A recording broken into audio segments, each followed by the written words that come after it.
Hello बच्चों, जय हिंद। तो स्टार्ट करते हैं प्रैक्टिस सेट नंबर 18। तो आप 18 साल के हो गए हैं कि नहीं, लेकिन मेरा वीडियो 18वां हो गया, आज होने जा रहा है, हो जाएगा।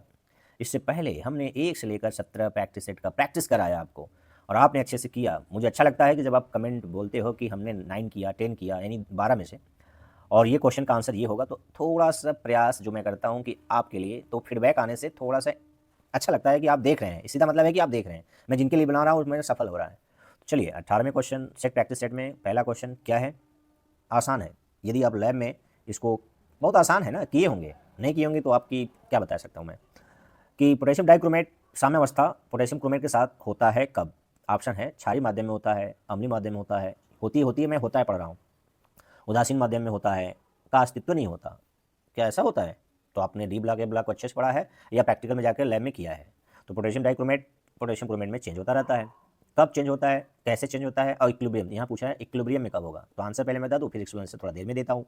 आंसर है बी। यदि आपने बी लगाया है तो मैच है, नहीं लगाया तो सुधार लीजिए। चलिए अब इसका एक्सप्लेनेशन कुछ इस तरह से है। पोटेशियम डाइक्रोमेट ऑरेंज कलर का है, देख रहे हैं, ये डाइक्रोमेट है। इसको मैं हरा से लेता हूँ, ये क्या है, डाइक्रोमेट है। दोनों ही, इसमें 2 क्रोमियम है, तो इसका दोनों ही क्रोमियम +6 ऑक्सीडेशन स्टेट में है। किसमें है? +6 में। तो क्या इसमें कम है क्या? इसमें भी +6 है। दोनों किसी से कम नहीं है, दोनों +6 ऑक्सीडेशन स्टेट में। दोनों में अंतर क्या है? ये टेट्राहेड्रल शेप में है, ये 2 टेट्राहेड्रल शेप में है। ये 2 टेट्राहेड्रल ऑक्सीजन के थ्रू क्या है, बाइंडेड है। बस अंतर क्या है कि डाइक्रोमेट एसिडिक मीडियम में, एसिडिक मीडियम यदि H+ इसमें डालेंगे डाइक्रोमेट में, तो ये क्रोमेट में बदल जाएगा, और इसमें OH मिला देंगे पोटेशियम डाइक्रोमेट में, तो ये पोटेशियम क्रोमेट में फिर से बदल जाएगा। यानी एसिडिक में ये पोटेशियम डाइक्रोमेट, बेसिक में ये पोटेशियम क्रोमेट में बदल जाता है। मैं क्या बोल रहा हूँ आपके सामने ही है कि H मिलाएंगे तो डाइक्रोमेट, और OH मिलाएंगे तो पोटेशियम क्रोमेट फिर से वापस आएगा। तो पूछा क्या क्वेश्चन है कि कब इन साम्यावस्था में होंगे, बराबर कब होंगे? pH 4। तो pH 4 का मतलब क्या, कौन सा माध्यम? अम्लीय माध्यम। ठीक है ना, यही आपसे जानना चाह रहा है। क्लियर? ओके। नेक्स्ट क्वेश्चन, निम्नलिखित में से कौन प्रबलतम अम्ल है? तो आपको दिया है क्या क्या है, ये दिया है parachlorobenzoic acid, para hydroxy benzoic acid, और सिर्फ बेंजोइक एसिड, और पैरा नाइट्रो बेंजोइक एसिड। तो बेंजोइक एसिड एक जगह मैं बना दे रहा हूँ, ये है बेंजोइक एसिड। और पैराक्लोरो बेंजोइक एसिड का मतलब समझ रहे हैं ना, बेंजोइक एसिड में क्या लग जाएगा, पैरा जगह पर, बेंजोइक एसिड में पैरा जगह पर क्लोरीन लग जाएगा। और तीसरा क्या है, सिर्फ बेंजोइक एसिड है। तीसरा तो ऑप्शन ये सी है, और ये ए है, और बी क्या है, OH लग जाएगा।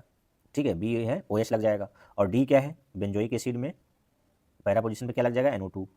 तो NO2 लगने के कारण समझ रहे हैं ना कि NO2 जो बहुत ही खतरनाक आदमी है, जब भी लगा रहेगा इलेक्ट्रॉन अपनी तरफ खींच लेगा। इलेक्ट्रॉन खींचेगा तो H, यहाँ से बेंजोइक एसिड का H बहुत तेजी से निकल जाएगा, निकलेगा तेजी से, तो ये बहुत प्रबलता अम्ल की तरह काम करेगा।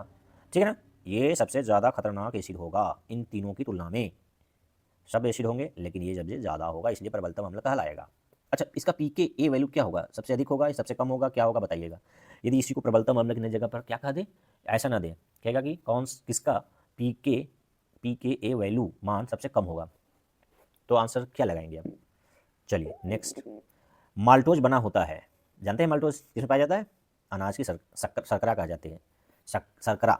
माल्टोज क्या जाना जाता है, अनाज की शर्करा के नाम से जाना जाता है। तो उसमें क्या होता है या किससे बना होता है? ग्लूकोज और फ्रक्टोज से, ग्लूकोज और ग्लैक्टोज से, ग्लूकोज और ग्लूकोज से, और ग्लूकोज और राइबोज से। अपना आंसर लगाइए, फिर मुझसे मिलाइए। यदि आपका फिट बैठ रहा है तो आप पढ़े लिखे आदमी कहलाएंगे, हालांकि यहाँ विद्यार्थी कहलाएंगे, आदमी औरत नहीं कहलाएंगे। तो क्या होगा, ये ऑप्शन नंबर सी, ग्लूकोज और ग्लूकोज से। कौन सा ग्लूकोज? अल्फा, दोनों अल्फा डी ग्लूकोज होंगे, दोनों मोल्स क्या होंगे, अल्फा डी ग्लूकोज। और C1 और C4 से बधे होंगे, यानी C1 C4 alpha alpha glycosidic bond होगा। अच्छा, इसके अलावा जो 4 ऑप्शन और 3 ऑप्शन उसको बता दें। ये किसका बना, किस में ये किससे बना होता है? ग्लूकोज और फ्रक्टोज से क्या बनता है? चीनी, यानी सुक्रोज। ग्लूकोज और ग्लैक्टोज से लैक्टोज, दूध की शर्करा। और ये तो माल्टोज है ही है। और ग्लूकोज और राइबोज से क्या मिलकर बनता है बताइएगा, इसका क्वेश्चन का आंसर बताइएगा। ग्लूकोज और राइबोज से क्या बनता है पता है? खोजिएगा, एनसीईआरटी मिलेगा कि नहीं, नहीं मिलेगा, तो गूगल किस लिए है। अधिकतम, फोर्थ क्वेश्चन, अधिकतम क्वथनांकी स्थिर क्वाथी बनाने वाला निकाय है। थोड़ा सा शुद्धता हिंदी में दे दिया। अधिकतम क्वाथनांकी स्थिर क्वाथी बनाने वाला निकाय है, यानी हाई बॉइलिंग एजियोट्रॉपिक मिक्सचर पूछ रहा है, कौन बनाएगा? आंसर अपना बताइए। कार्बन डाइसल्फाइड और एसीटोन बनाएगा, बेंजीन और toluene, ethanol acetone, chloroform acetone. कौन बनाएगा, क्यों बनाएगा, जल्दी बताइए। यस, सही पकड़े हैं, बिल्कुल सही पकड़ते हैं। कौन बनाएगा? ये बनाएगा। इतना मैं निशान लगा दूंगा कितनी बार क्वेश्चन रिपीट हुआ है, गिन लीजिएगा इस निशान को। ये बहुत बार क्वेश्चन आपके एनसीईआरटी से लेकर बोर्ड से लेकर कंपटीशन लेकर कई बार पूछा है, तो जरूर पढ़ लीजिएगा। स्थिर क्वथनांकी, जिसका क्वथनांक स्थिर होता है, अधिकतम क्वथनांकी, नेगेटिव डेविएशन शो करने वाला, और कौन है? Chloroform acetone. क्यों है क्लोरोफॉर्म एसीटोन? हाइड्रोजन बॉन्ड प्रबल हो जाता है, इसलिए इनके बीच इनका वाष्प दाब कम हो जाता है, वाष्प दाब कम होने से क्वथनांक बॉइलिंग पॉइंट ज़्यादा हो जाता है। क्या तीन बताया? बॉइलिंग पॉइंट हाइड्रोजन बॉन्ड बनता है, हाइड्रोजन बॉन्ड बनने से वेपर प्रेशर घट जाता है, वेपर प्रेशर घटने से क्वथनांक बढ़ जाता है। ठीक है, ओके। नेक्स्ट, शून्य कोटि की अभिक्रिया वह होती है जिसका वेग, स्पीड स्वतंत्र होता है। किस पर स्वतंत्र होता है? प्रकाश की उपस्थिति से, अभिक्रियक की सांद्रता से, अभिक्रियक के ताप से, अभिक्रिया के दाब से। शून्य कोटि की अभिक्रिया कहते किसको है? परिभाषा याद है तो आप इसका आंसर तुरंत झटाक से बता पाएंगे कि शून्य कोटि की अभिक्रिया वह होती है जिसका वेग स्वतंत्र होता है अभिक्रिया की सांद्रता से। अभिक्रिया की सांद्रता से अभिक्रिया की कोटि कौन सी? शून्य कोटि की अभिक्रिया स्वतंत्र होती है, इसीलिए उसको वेग समीकरण लिखते होंगे। तो रेट बराबर क्या लिखते होंगे? के अभिकारक आर है कोई, उसके पावर में शून्य लिखते होंगे। ठीक है, ओके। चले अगला प्रश्न। बार बार ग्राफ से क्वेश्चन आता है, हर बार आता है, तो क्यों नहीं इसको पढ़ लिया जाए? जीरो कोटि, फर्स्ट कोटि और आयनीय समीकरण में जो ग्राफ है उसको पढ़ लीजिएगा।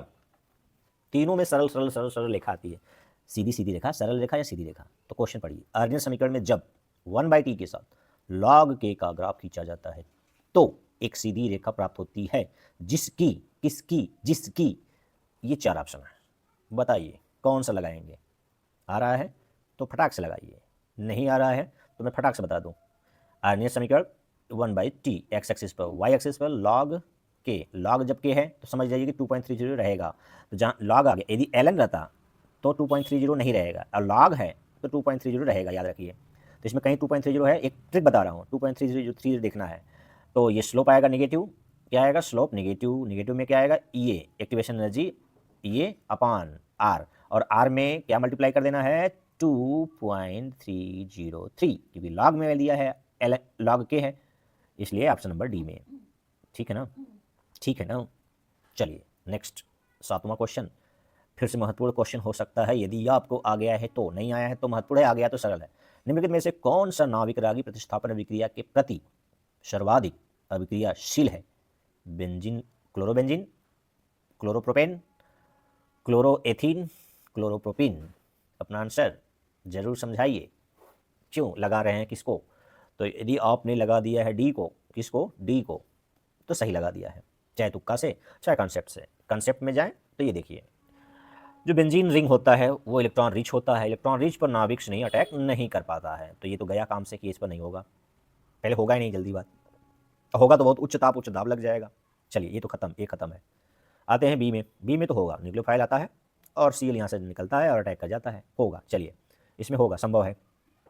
अब ये है विनाइलिक क्लोराइड, तो सीएल जल्दी छोड़ेगा क्या? ये sp2 है ना, छोड़ेगा क्या? छोड़ेगा नहीं छोड़ेगा सीएल को, तो आएगा क्या न्यूक्लियोफाइल? नहीं आएगा, देर करेगा, तो होगा लेकिन बहुत कठिनाई के साथ होगा, तो ये भी नहीं हो पाएगा अभी। सबसे फास्ट को देख, इससे ज़्यादा इससे अच्छा होगा दूसरे में।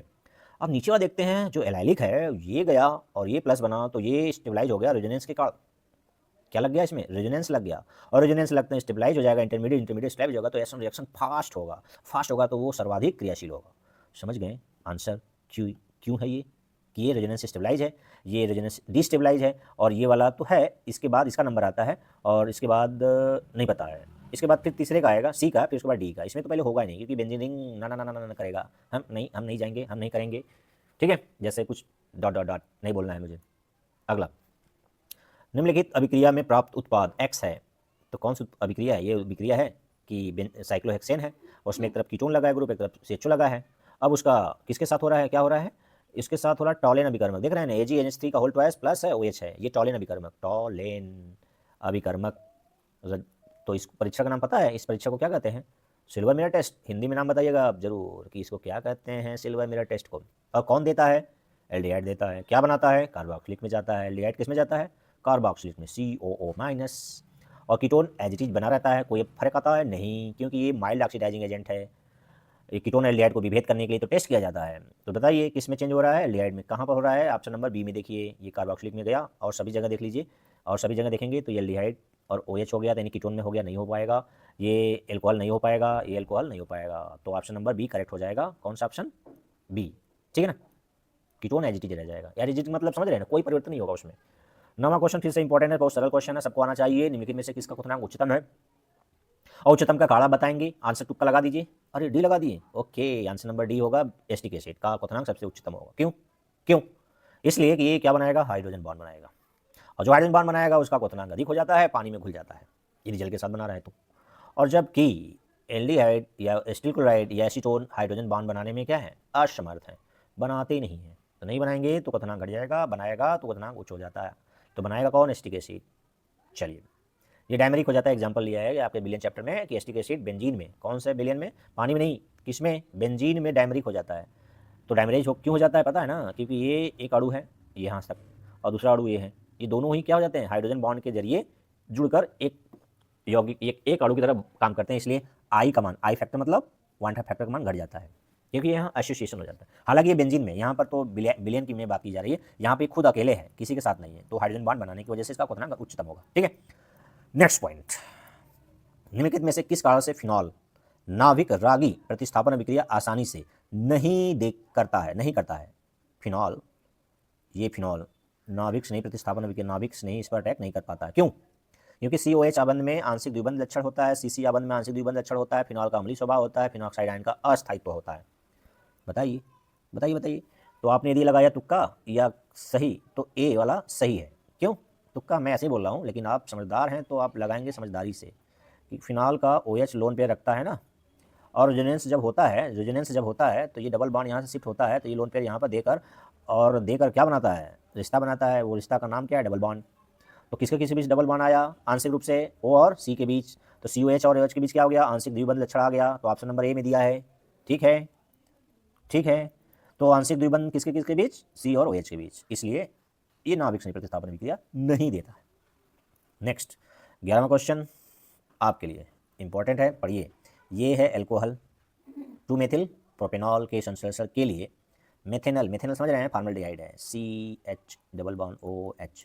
ये मेथेनल के साथ उपयुक्त ग्रिनार अभिकर्मक है। ग्रिनार मतलब ग्रिनार, RMGX वाला।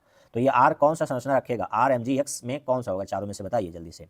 आंसर समझ में आ गया? क्या क्वेश्चन पूछ रहा है कि ग्रिनार में अभिकर्मक के साथ एक कार्बन बढ़ जाता है तो मेथेनल का ये ले जाएगा, मेथेनल क्या दे देगा, ये चीज़ दे देगा। तो आपको बताना है कि ग्रिनार से क्या आएगा, ऐसा स्ट्रक्चर कौन रखा है, ये रखा है कि ये रखा है कि ये रखा है कि ये बताना है। ठीक है, बताइए। ब्रांच वाला आसान है, बताइएगा। 12वां और आसान है, मैं बता देता हूँ। सभी प्रोटीन जल अपघटन के उपरांत देते हैं, एंजाइम देते हैं, अल्फा अमीनो एसिड देते हैं, ग्लूकोज या पॉलीपेप्टाइड। अच्छा, ये देते हैं alpha amino acid. Good good. अच्छा, अल्फा क्यों लगा है मुझे बताइएगा। अमीनो एसिड तो समझ में आया कि अमीनो एसिड देते हैं, क्यों? क्योंकि प्रोटीन किससे बने होते हैं, अमीनो एसिड के बहुलक से। ये अल्फा वर्ड क्यों लगा है, क्योंकि सारे अमीनो एसिड प्राकृतिक रूप से अल्फा अमीनो एसिड होते हैं। मतलब क्या है, पढ़िएगा उसको कि अल्फा बीटा होते हैं, ये अल्फा वाला अमीनो एसिड। ठीक है, चलिए। तो ये हो गया 12 क्वेश्चन। 12 में से आपने क्या 12 पाया है, 12 सही किया है या नहीं सही किया, तो आप जाके सही कर लीजिए। अभी एग्जाम में अभी समय है, समय रहते ही सुधार कर लीजिए। अच्छा, आप सुधरे हैं, सभी 12 किए हैं, गुड। अच्छा, जब आप मुझसे कमेंट में आंसर देते हैं ना, सही बात है, बहुत अच्छा लगता है, बहुत अच्छा लगता है। ठीक है, चलिए। तो 12 क्वेश्चन में आपको कुछ कंसेप्ट यदि आ गया है तो ठीक है, नहीं आया तो भी ठीक है, अपने से पढ़ेंगे तो सब ज़्यादा दिन तक रख पाएंगे। तो आज 18 तक, फिर 19वें में मिलेंगे ऐसे ही क्वेश्चन के साथ। मिलते हैं अगले वीडियो में, तब तक के लिए स्वस्थ रहिए।